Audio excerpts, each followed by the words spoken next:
दिवसाची सुरुवात अशी बरोबर.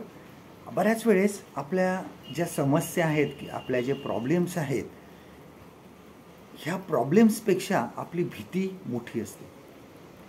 आणि एखादा प्रॉब्लेम समोर आला की आपल्याला वाटतं अरे बापरे, आता हे होऊ शकत नाही किंवा ही खूप समस्या मोठी आहे.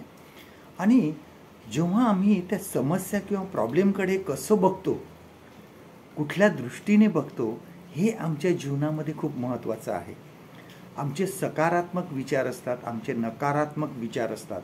आणि ह्या दोन्ही गोष्टी आमच्या मनाचा किती ताबा घेतात हे महत्त्वाचं आहे. समस्या कितीही मोठी असली तरी त्यातून मार्ग काढण्याचे जे विचार असतात ते खूप महत्त्वाचे असतात. एखादी व्यक्ती कितीही मोठी समस्या असेल तर त्याचा विचार करून ह्याच्यातून मी निघून कसं जाऊ हा विचार करतो. परंतु एखादी व्यक्ती समस्या खूप मोठी आहे तर ते आता काही खरं नाही म्हणून शांत बसणारी अशा पण काही व्यक्ती असतात. आणि हेच विचार जे आहे हे माणसाला पुढे घेऊन जातात. ज्यावेळेस मोशेने काही ठराविक हेरांना वचनदत्त देश हेरण्यासाठी पाठवलं, कारण त्यांना त्या चढाई करायची होती, ते वचनदत्त देश जिंकून घ्यायचा होता.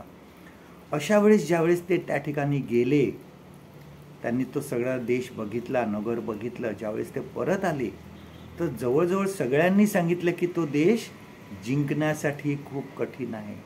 तिकडचे लोक हे मोठमोठे आहेत, धिप्पाड आहेत, आपल्याला जिंकणं शक्य नाही. परंतु त्यामधून फक्त यहोशुवा आणि कालेब ह्यांनी सांगितलं की आपण तो देश जिंकून घेऊ. त्यांनी त्या देशामध्ये जास्त चांगल्या गोष्टी बघितल्या.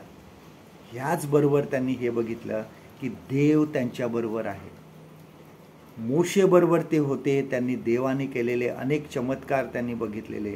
त्यांना विश्वास होता की कितीही हा कठीण देश असला तरी देव आमच्याबरोबर आहे, आपण तो जिंकून घेऊ शकतो.